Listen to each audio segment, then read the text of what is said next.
everybody, and welcome back to the I Don't Know Running podcast, where we share our experiences that make running fun and sometimes not so fun. I'm Lewis, and I'm a self-admitted lazy ultra runner who is ready for a marathon this weekend. You sure you're ready? I said that with a little bit of question, didn't I? That was kind of messy. I'm Mitch. I'm just sleepy, ready for a nap. Yeah, that time of day. Not ready for a run, really. Yeah, you know, lately I've been going out to my truck at lunch and Catching a snooze? for about 10 minutes. Really? That's all. And I didn't do that today. I went to lunch because I tried to guilt a friend of mine that retired into going out last night because we had a developer, an offshore developer that was in town. So they were getting together at New Holland. And I'm like, I know you were invited. Are you going to be there? And he said, no, we had a condo meeting. I'm like, skip it. Nobody cares about that. Well, I'm on the board. They won't miss you. They won't vote you on next time, then you're free. And I give him a hard time. And I said, I don't feel loved. What the heck? He says, I'll show you love if you go to lunch tomorrow at Dairy Queen. They go every week. Today? Yeah. So I'm like, I'll go to lunch. So how long have you done the nap at lunch? It's just once in a while, like a couple of weeks. I just haven't, I don't know what it is. Like, I feel like I'm just so tired and I just need to snap out of it so I can actually get something done. I have a good friend who has done that for, I don't know, for quite a while. And he swears by it. It's on his lunch hour or whatever, lunch break. And so it's not his working time. Right. But I don't know what he did when he was at work. Whether it was go out to his vehicle, he may have done the same thing, but at home, but since COVID, he started working from home and he goes and he lays down, he takes a 10, 15 minutes nap every single day at lunch and he swears by it. I'm telling you, it just knocks the fog off. It seems like. I don't know what it is. He can't stand it. Similar to like you today, he can't stand it when he doesn't get it. It just wears him out. It's not every day anyway. Yeah. You know, it's just once in a while. It's like, I feel just not great. And I'm, because I get up at 4:00 in the morning, by the time noon comes around. Yeah. Tired. Well, we'll see if we can get you through this podcast without dozing off. Well, don't be boring. Okay. I'll try. So with that, you hesitated. Like, how I know that there was a little twinge. We won't call it an injury, but then the whole 180 thing has broken me. It has broken me. I went out. I went out 2 days ago. You haven't run Tuesday. You've only run 2 days ago. Tuesday. I went out Tuesday. Slacker. And I don't do every day. I haven't done every day. That's still that you had 2 days in there, not just one, not just one day off. What's today? No, Wednesday? You said so you went out yesterday. Yesterday. Yeah. Oh, okay. So that's yesterday. Okay. And then I'll run tomorrow. But I went out yesterday, and ever since I have been chasing 180, pretty much I can't not speed up my cadence. You're like Rain Man. Well, I just can't get it now I've sped it up. I can't get it slowed back down to where I'm not potentially just tweaking something. So yesterday I went out and I went, you know what? 8:35. That's all I'm focused on. But what do you have to run for the 8:35? Oh, okay. Yeah, 8:30. I think it's actually 8:36. But did you see the email? He said you got plus or minus 4 or 5 seconds is all he wants. Oh, for pace? Yeah. Oh, wow. He doesn't want you. Wow. That's tight. Yeah. And if I remember right, and we hit that turnaround and somehow it's a long course though too. You're a tenth to 2/10 long. And you can try to run every tangent. You gotta hit the mile markers and do your time. That's it. And that's what I mean. And he doesn't have the splits on the sign. So if you want splits, you might have to print them out yourself because I'm going to paste them right to the sign because mine's easy. Mine's 10:30 on the button, but I do bad math the further I get into a run. Yeah. Anything more than anything off right on the minute. Like, so when I pace 3:30, it's awesome because it's 8-minute pace. Yeah. That is the easiest. Except for you haven't trained for 3:30 well, right now. there's that. I thought It's about a it. pace because you got to be consistent. Exactly. I could do 8:30. I could easily, well, I say easily. I could do 8:30, but not at a pacing. When you first Deal. signed up, though, you were worried. It's like you didn't want to sign up, and you've done well getting your training in, Yeah. so you might have been able to do it. But Yeah, I still wouldn't want to do it now, even had I not hit this little tweak. 3:45 is nice. Like if I was consistent, if I was running more races and I'm turning in 3:10s, I would say, okay, I'll pace 3:30. But that's not even like, they want a minute to a minute and 30 slower per mile. Yeah. Which is 26 to 30 minutes slower. But anyway, all that to say, yeah, I'm ready.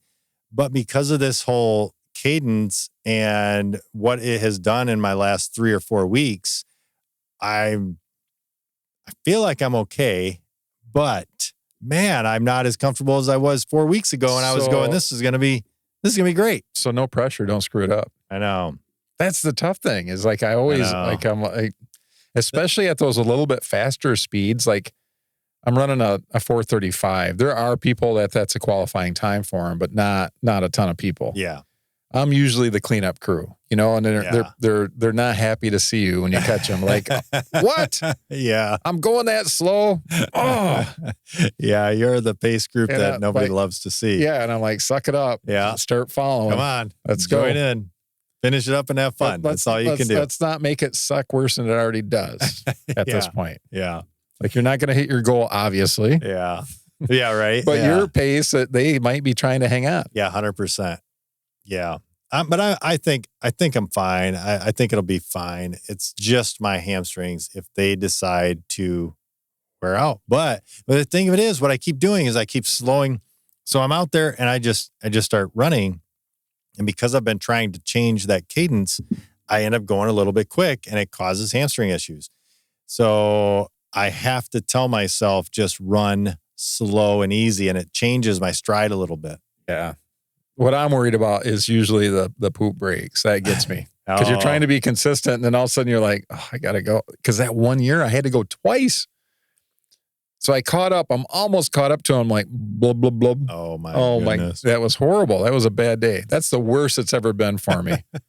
And then I caught Rob at mile 20, and he looked like he was done. He's like, oh, thank you. I'm so glad you're here. I'm like, all right, let's go. Feeling it. Well, that's the thing. It doesn't matter. You get to that mileage, it's a marathon. It is. It sucks. Yeah, no matter what. Yep. It's going to suck. And I had to drag him the rest of the way back. It's like, let's go. Let's go. I'm trying to remember. I think I remember that. I paced that year. I think, we've paced quite a bit together. Yeah. At least at the same race anyway. Yeah. And I think I remember that year because he mess. finished with you and it was all did. good, but he was not. I looked looking over great. at him. I'm like, he's done. And Yeah. I started running ahead of him, and he kind of just hung on, and I got ahead of the pace, and it was really windy that day too. And I had my bib was about to fall off. So I stopped to fix my bib, and he kind of caught me, and we kind of came in together, but it was tight. And I think watch wise, I was over, but the chip time, we were pretty much right dead on. And which is what matters. And I thought I was going to miss it. Yeah. Well, that's cool.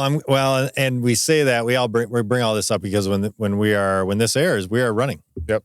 Well, within a half hour. This airs at 6 a.m. on Sunday. We start at 6:30. Do you see how warm it's going to be? I did. What I did not see the starting time, but I see it's supposed to get up to 80. Yeah. I think we'll miss it because we start so early. Yes. I think that we won't hit, but it's going to be warm and it'll be humid. Yes, it is. Jim, my new pacing partner for this year, he's like, he texts me. He's like, you didn't tell me it was going to be 80. I do not approve. I'm like, I'm sorry, man. I thought about Suck that. it up. I thought about that recently when I was running and it was warmer out a few weeks ago when it was actually warm. And I went out in like a long sleeve shirt, didn't know how to dress for 60 apparently. And I thought to myself, I said, this is why I like to train on a treadmill in the winter because it's always 70. you prepare yourself for that warm day in the spring. Well, all this talk of marathons leads us into today's discussion, and that is all about marathons. Yeah. Specifically, majors. And more specifically, Boston. But, like before we get into that, so we were kind of looking up things and we're aware of this, but there's been 3 majors in the spring and the other 3 are in the fall. So you got Tokyo, Boston, and London. And that's all kind of close because Boston and London are really close to each other. So they're a week. They're a week apart. Right? Well, less than a week. It was Monday to Sunday. Okay. So yeah. And I'm sure there's a few people that do both. Yep. But that's close. So running Boston and you get an international flight to go to London. Mark had a friend that did both. Yeah. Yep. So is that who he ran with? That's who he ran with at One Boston. of the guys he ran with. Mm-hmm. And we'll have Mark on next week, actually, to talk about his experience. He has been on before. He has talked about his training. He talked about the experience of qualifying and the excitement about going. And so we're going to have him on because I think it'll be a really neat podcast to hear his experience of Boston. Right. Because there's just nothing. I have never run anything like it. It is me amazing. Either. Yeah. True. But anyway, so let's jump into Boston. A couple of things. Number one, this year, my schedule just didn't line up to pay attention this year. I was thinking about it as it was getting close because, you'll have Facebook memories start to pop up, things like that. Brad Prime texted me a picture that he took. We were sitting in the Athletes Village, and he had taken a picture. I think it had my shoes or something like that, and I was sitting there, and we were just waiting. And he texted it to me, and I said, and I thought to myself, oh, that's right, he runs tomorrow because I wanted to pay attention. He went back this year. And I quickly told myself, I said, no, that's today. He's already ran. It was Monday, and I completely forgot. And the race was done. And so then I was really disappointed because I didn't get to follow it like I did last year. I like to listen to it in the background. There's depending on what I'm doing on a Monday at work, I can, because of I can usually do some things and just listen to it in the background, which I did last year, which was fun and exciting because the race was, and the race can be exciting. This year I didn't get to do that. However, this year was pretty cool for a different reason. Number one, and we talked about this when you got here. It's always fun to look at the people that jump out into the lead, right? They're like, I'm going to go lead this race. Because it's a major, and there's cameras. That guy that won the one year from Japan, that's different. They made fun of him. Yeah. And he led the whole way. He did. That one was different because he actually had credentials and the ability to win. A lot of people that do I'm going to jump out in front and get my however many minutes of fame don't really have the credentials and ability to win. And they get their picture out there and then they're gone. They're gone. And they're running a 4:30 at the end of the day. That's the thing. I thought to myself, is that, how fast do you have to be to lead one of the majors like this? And you put pencil to paper, so this year's Boston, the 5K, the leaders crossed the 5K in 14:20. It's like a 4:30 or something pace. And how many people can run a 5K that fast? How many people can run a 5K that fast? Or how many people can run a mile? Can you run 1 mile that fast? Can you run a mile that fast? I can't run a 1 mile in 4:30. Slacker. No way. I had more. I thought you were better. How fast can you run a mile? I can do twice that. I can do twice that. You can do a sub 9. Sometimes for 1 mile. Sometimes. For 1 mile. And then we broke it down. We said, I don't think I can do an 800 in that. But we're going to test this out. It'd be awesome if we could video that and then you. Oh my, because it's we'll like, get you on the treadmill and we'll just video it. I don't think treadmills will go that fast because I think We'll put you on, we'll even let you cheat. We'll put you on Terrence's zero gravity, on the zero gravity and see if you can do it. Oh, there you go. That would at least, Because you've been because it would hold you up, right? Does that hold you up? I think it does. You can take like so much percentage off and, since you haven't been running, you probably gain some weight. Oops. Not miles per gallon, miles per hour. 430. That is not correct. I'll try to figure it out in your head. That always works. I can't. But it's like 12. I think it's like 12 to 13. It There are could be some 13 treadmills miles that can per do hour. it. It's just not Not many. not a normal. Like your normal treadmills, you buy off the shelf, so to speak. 10 miles an hour is usually their top. Nicer, usually more expensive ones will go up to 12 miles an hour. And then professional elite level, which are very, very expensive, I don't know what they go up to, but they'll go over 12. But anyway, very, very fast. So it is interesting to think, wow, look at this clown. He can't run. No, he can run.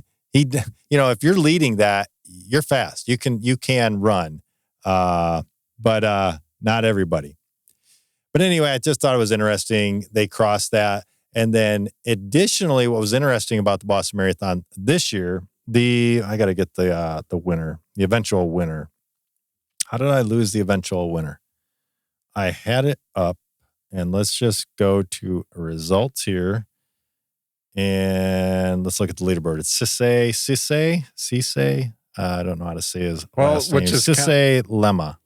Because you don't hear about Kipchoge anymore as much. And the guy that beat his record passed away. Yeah, they did mention that. That would have been interesting. Yeah, and they did mention that because he was at the halfway. No, not at the halfway. Prior to halfway, he would have been in record pace. So like 10K, he was at record pace. Chebet was up there, Evan Chebet. He was up there. He ended up in third. But here's the thing. I think it was like 10K, from 10K to like the half marathon, Cisse, who won it, had a 2-minute lead on second place back. Really? 2 But it wasn't that. minutes. It was closer than that at the finish. Very close at the finish. Well, they brought it down to 40 seconds. Okay. So they chipped away essentially for the last half. But it was interesting to listen to some of the I looked up some results and they were talking about it. How he went out and said, I'm just going to sprint the first half, or I'm just going to crush the first half and see who can catch me, which is not a typical that's a marathon approach. A positive split. Split. It always works out. Yeah. Matter of fact, his was positive by 4 minutes. He ran a 1:01 half. I think it was a 1:01. No, a 1 hour and 19 second half. So that's like he had a 6 minute positive. Yeah. Yeah. Cause he ended up with 2:06.17. 6 minutes. What an amateur. What an amateur. We need to tell him how he should run his marathons. He should listen to this podcast because we have a lot of advice about that. We do. Let's get him hooked up with PT Sports Pro and Terrence, and we can get this guy to winning some marathons. And wait a minute. He just won Boston. Win him the right way. The right way. Yeah. We're gonna shame him. Yeah. There's a wrong way and a right way to win a marathon. And we decide that. Yeah. Not your way. So anyway, it was a different type of marathon that this guy that is interesting. So yeah, I set it up at work and I got on the tab and I just put the guys and girls that I knew that were running, and it just refreshes. But I would just look at it once in a while I was. Yeah, and I like to do that as well. But I do like to watch the leaders, and I'm really bummed because I didn't get to see anybody I know. I wanted to track Mark. I wanted to track Brad because I knew he was going back out there. I didn't know who all was going. I saw them pop up, and there's a couple other people I know that I'll just throw them in the queue of like people you know. But missed it this year, which I'm really bummed about. But still, I do know they had a warm day. It was very warm, not as warm as it's been in the past, but it was warmer. Brad, I know he said it was a little warmer. Yeah, because I track Jim, and he doesn't do well, and he's like thinking he should qualify. Who you're pacing with? Yeah, and he's like, I should qualify. He was, like, because I ran with him, he's like, I know I'm not in like PR shape. I'm not in like killer shape. I haven't been running enough, but I should, like, based on the time, I should be able to qualify because he gets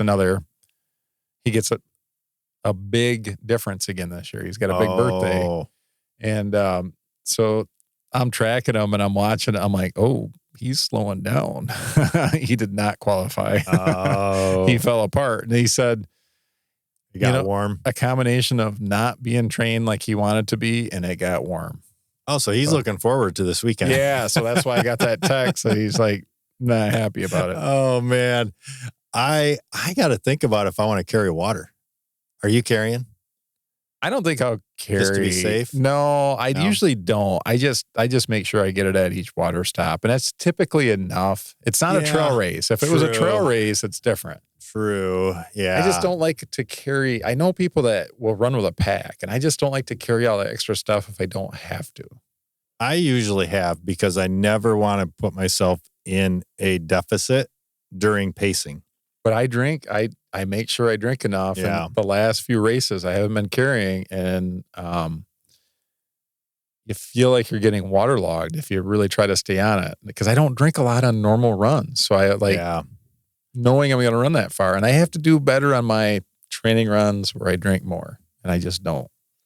I don't either. I do need to work on that. We talked about that on the PT Sports Pro. You don't know what you don't know section. We know. We know we don't know it. Or we know it now.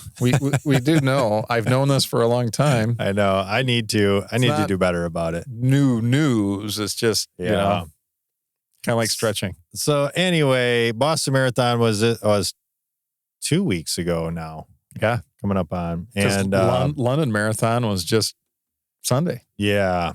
But Cisse Lima won the men's race. Helen Obiri won the women's race with a time of 2:22. Top American runners were CJ Albertson for the men in a time of 2:09:53, and then Emma Bates, which Emma Bates was racing last year for the win up until about 10K to go, I think. Might have been less than that, 5K to go even. She just fell off the back of the lead 3, I think, or 4, which was kind of a bummer. I was hoping to, again, this year, see if she improved. She did not, obviously, because it looks like her, Sarah Hall, and Des Linden, maybe they hung close together because Emma Bates' time is 2:27, Sarah Hall's 2:27, and some about 30 seconds back, and then Des Linden was about another 30 seconds back of that at 2:28. So because Des has won it before. Yeah. So maybe so is Sarah. Sarah Hall won it. Oh no. Not Sarah Hall. Who am I thinking? I don't know. Anyway, and maybe that was actually New York. Now that I think about it, Flanagan. Sarah. Is it Sarah Flanagan? I don't know. Flanagan won. I want to say New York. Could be wrong. I've been wrong before. Hey, if you say it with confidence, who's going to argue? No, I don't want to do that. I say when when you're not sure. I am not sure. But anyway, that was Boston. That's always fun. If you're a runner, that's an exciting time. Well, what's interesting, I was looking up stuff because Kevin, he texted me last week and he's like, "Are you guys running in the morning still?" Yeah. 4:30? Yep. Every day? Yes. Of course. We run every day at 4:30. You know this. Well, I think I want to go for it at Chicago. So I just need to run with people. All right. Yeah, we'll be there. That's fine. So then I was looking stuff up and I'm like, well, Chicago, if you're thinking about for 2025, Chicago's too late. Like it's after it would be for 2026 would be Chicago because it's in October. Yeah, but he would still sign up this year for 2025, right? No, the sign up is like the 15th of September when I was looking it up. So that's a cutoff. This September would be for 2025. Yeah. So Chicago, if he runs Chicago, that's not until October, like the second week in October, it's too late. It's too late to sign up for Boston then. Oh, he wants to go for it at Chicago for a Boston qualifier. Yeah. So he would have to do it in 2025 for 2026 Boston. Right. So Gotcha. I was looking up races. I was like, well, that Revel race in a couple of weeks is it'll be a good qualifier. A lot of those downhill races. So I'm like looking it up and I'm like, there's one in September 15 that's a Revel in Utah in Salt Lake City, but it's a steep downhill. And I think that could be detrimental too, like too much downhill. Yeah. And they do spout them as good Boston races. And then I'm like, Jack and Jill is another one. There's a couple races that are Jack and Jill race. Oh. So I looked up the website and I said, okay, there's like 20 races out there that are top, like they get the biggest percentage of qualifiers out of everything. Okay. So I did look that up and it was interesting and I sent that to him. I'm like, well, if you're really serious about it, here it is. And the number one is Boston. Which is funny, that's not an easy race to qualify for Boston, but you have the best of the best there typically. Yeah, and I've read that on that one. I don't think that it's necessarily the fastest course too, but all the other things around it is what makes it that, yeah. The next one, Chicago. Yep. New York, huh? Yeah. Yeah. And again, because maybe it's because it's a major. I don't know. Huh. Because there's more people. Because I've never heard that New York's an easy race. CIM, California International Marathon. That's a fast one. These are all fast ones so far. Right. Philadelphia Marathon, wouldn't think. Yeah.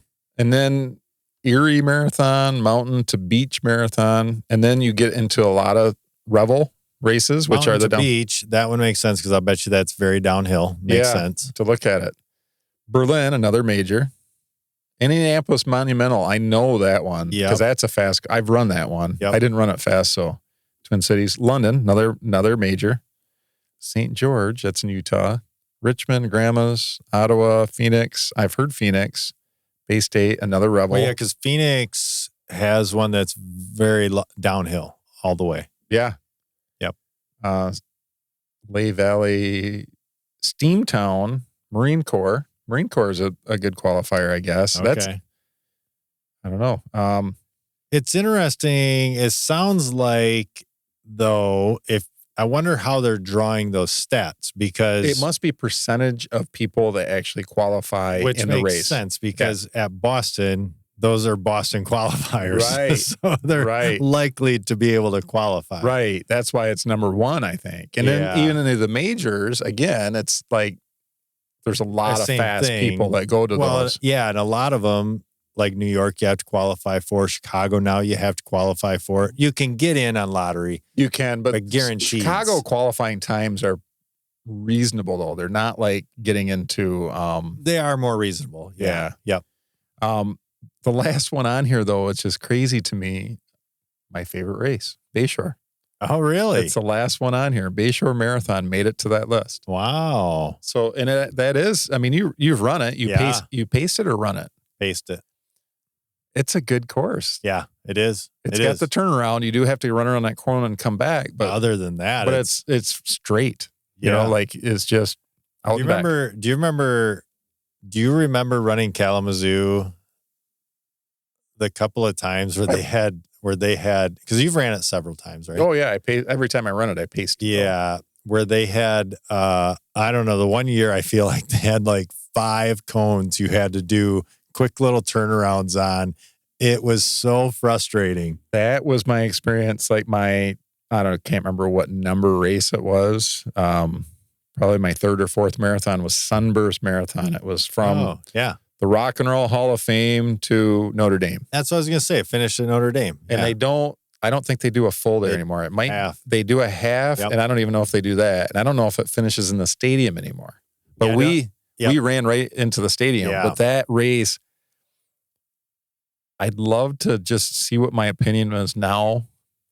But I think it goes down as one of the worst races I've run because it had all of that. Like it more than Kalamazoo. Like you run down here, run around a cone, come back. It was horrible, but I didn't know what I didn't know then. But now I would be like, ugh. This sucks. It'd be horrible. Yeah. But those are not good qualifiers. Like when you have to run around cones and all those awful. Glass City has always been a good qualifier. Qualifier. Yeah. There's one hill. Flat and fast. I thought about it. I thought about it. Yeah. Yesterday when I was running and I was going up, I don't even know, one of the hills here. And I always say we're flat here, right? We're as flat as it comes. But as I was running my little course, I thought this hill's bigger. Up by the bank. But anyway, going up the hill, I'm like, this is steeper than any hill I'm going to hit at Glass City because there is nothing. It's that one hill is like I don't know if it's quite a ways. It's a half. But it's a long, flatter one. It's a long, flat hill. Yeah. But it's at mile like 17 or 18. It's not at a great place. It's not a bad hill. It's not bad. But it's at a bad time. You barely notice it actually until you're into it and you're going, oh, we're going uphill here. Like what the hell? That's how it's not very, but it is at the worst time. Yeah. 17 to 18 miles is when people start to feel it and go, this sucks. And it made me think about last year. We had a girl that ran with us the whole way. And then you come in by that mansion the second time. Oh, yeah. So you do those 2 loops.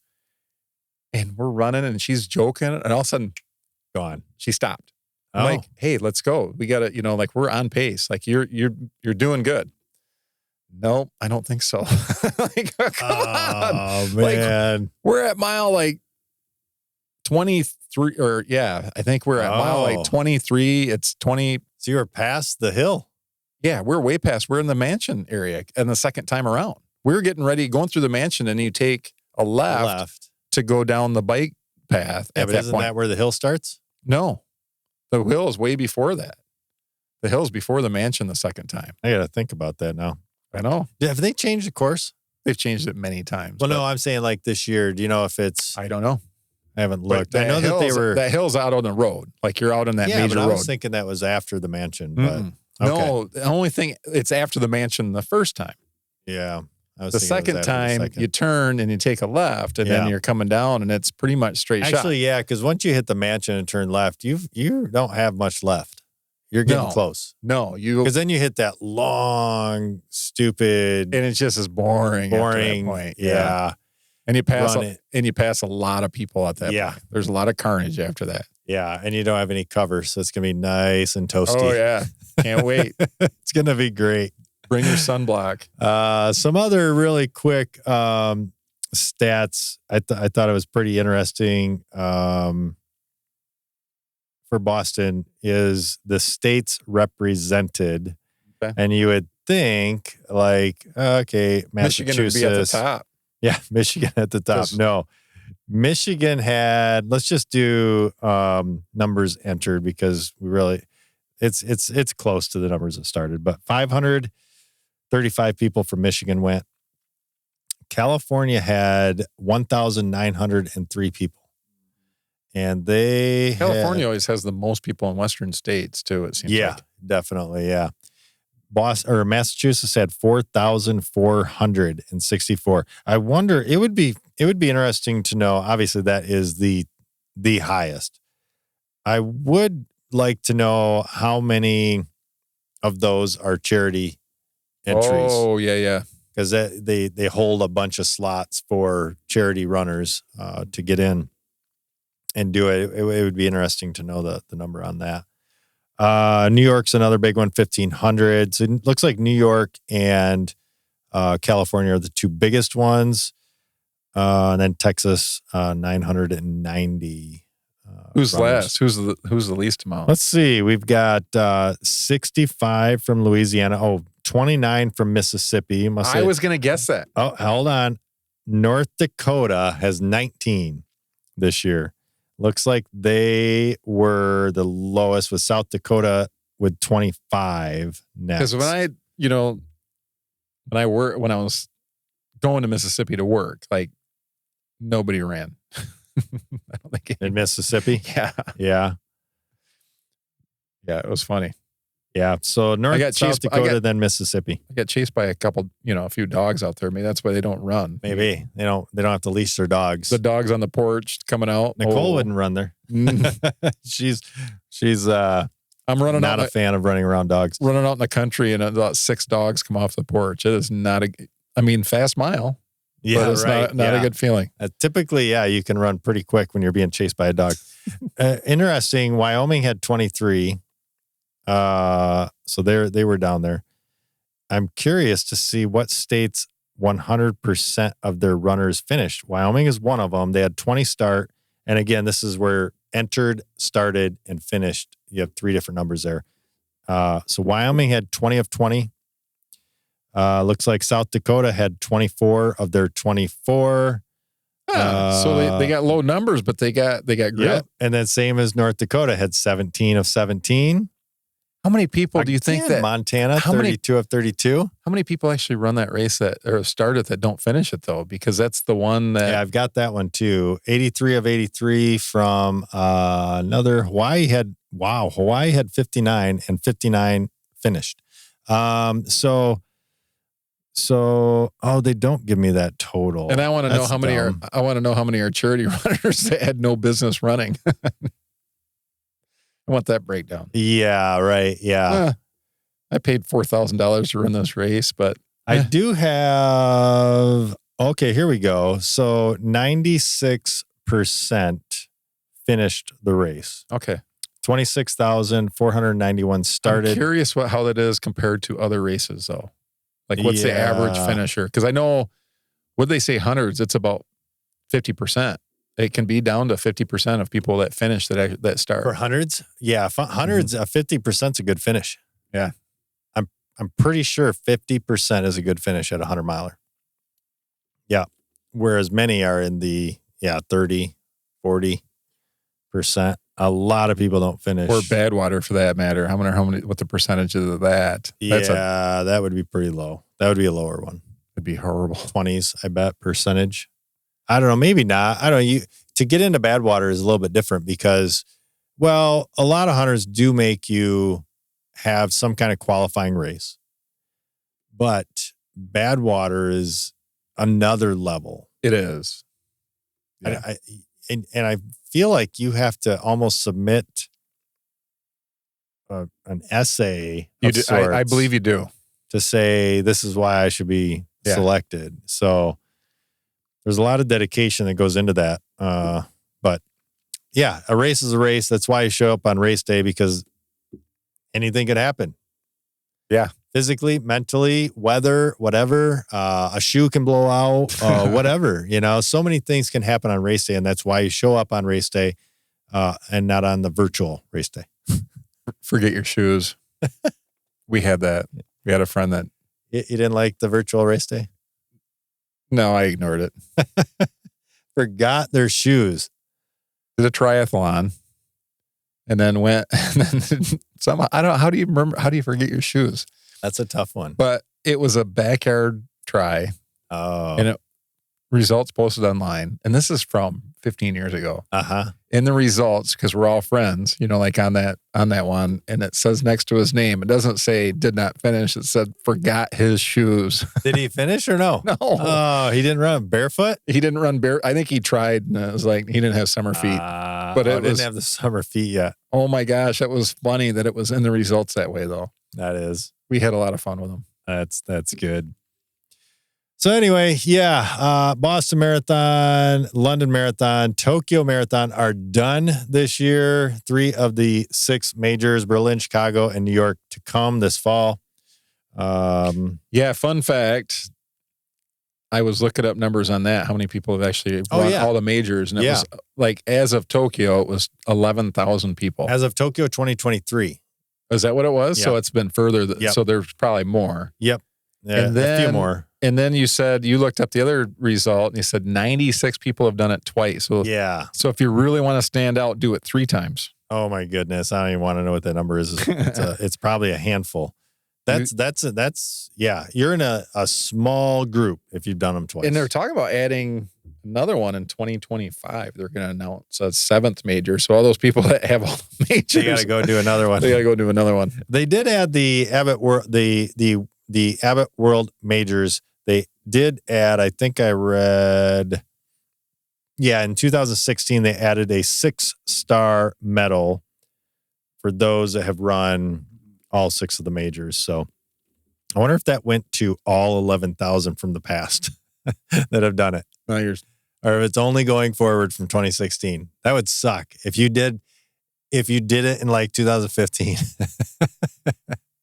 and they come out with a medal, I'd be ticked. Like, I want that medal. do it again. Uh, And you can be the 97th person that did all of them twice. I'd be bummed. But anyway, that's the World Majors that we're talking about. Mitch and I will not be at any of those this year. You put in for I put in for London because Next year? Carl was talking about it in the morning. He's like, like, why not? I'm like, yeah, it doesn't cost you anything to put in for it. to put So in. Yeah. But boy, So- it costs you a bucket full if you go. The if you get race, picked. the race entry itself is not that expensive. Oh, okay. I've spent more money on races, but yeah, I mean, you got to get a flight, Travel and all that. I don't think the flights are any worse than what they are domestic right now because domestic No flights are kidding. nuts. Yeah, they're ridiculous. And then when you get your flight, you get shuffled, like what happened to us. Did I tell you about that? No, I got that too. I'm going out to Who are you flying on? Southwest. Same here. Yeah, I'm getting in late now. So that's the same here. So here's what's funny. Sean and I, They suck. That's why I picked that flight was because of the time. so Sean and I, we were going out to crew Brian, and we're like, well, hey, it'd be fun to fly with somebody you know. So we're like, well, let's try to book together. So we did, booked our flights. So we're going out together. That's cool. And then on the way back, I'm like, there's only one seat left on the early. We're getting back at 5, and then the other one you get back at like 8 or something. I said, well, I'll go ahead, take the 5, take the one that gets you back at 5. I'm fine with that. She's gonna get back later than you know. Well, she took that, and I was totally fine with it. I didn't care, right? And I took the other flight, and then she texted me, I don't know, like a week or two later, and she goes, hey, did your flight get moved around?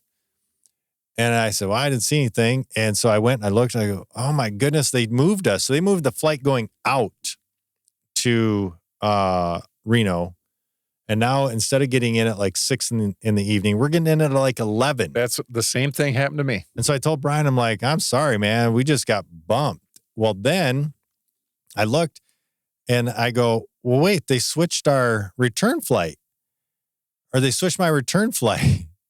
So they put me on her flight originally. So I'm getting back, and she goes, they moved me to your flight. They moved her to my flight, That is getting back BS. later. And I'm going, how And does this Laura- make any And sense? Laura loves Southwest. She thinks that's great. And I did it because of the time. I'm like, I didn't have the same Oh, yeah. experience. Like it had the best. Other flights were similar in cost, Okay. but that had the best time where I'd get in where she didn't have to come and get me at midnight or 8 o'clock. Well, now I'd be better off flying one of the major airlines and flying what I want. I mean, yeah, I'm bummed about that too, because we did not take an American Airlines one because of a little bit of a tight turnaround in Dallas. Yeah. Otherwise, we would have booked Yeah. with them. In my experience, my experience in Uh-huh. Dallas. You love Dallas. Yeah. Don't go through Dallas. What's funny You is, could sit there all day. yeah, yeah. But you're at their mercy. It's like they just No. do stuff to screw with you. It I don't feels think like they do that, but I do. I am confident of it because now it's like, that's the guy that was complaining Could you about. imagine they're in the conference room Yeah. on a Monday? Well, how'd this weekend go? Who all did we screw over? Twiddling their thumbs. I think that's the truth. I don't think they do that. But They lost my bag on the way there. oh my gosh. But anyway, that's World Majors. Always exciting to talk about that. Other than that, be sure to check us out on Facebook, check us out on YouTube, check us out on Patreon. Subscribe to all of those. Join the team on Patreon. You can do it for nothing, or you can choose to support the show in some way, shape, or form. But yeah, that's going to wrap up this week's episode of the I Don't Know Running podcast. Be sure to tune in next time as we share more about what we just don't know. Until then, send me donations for the London Marathon next year. Happy run. And that too.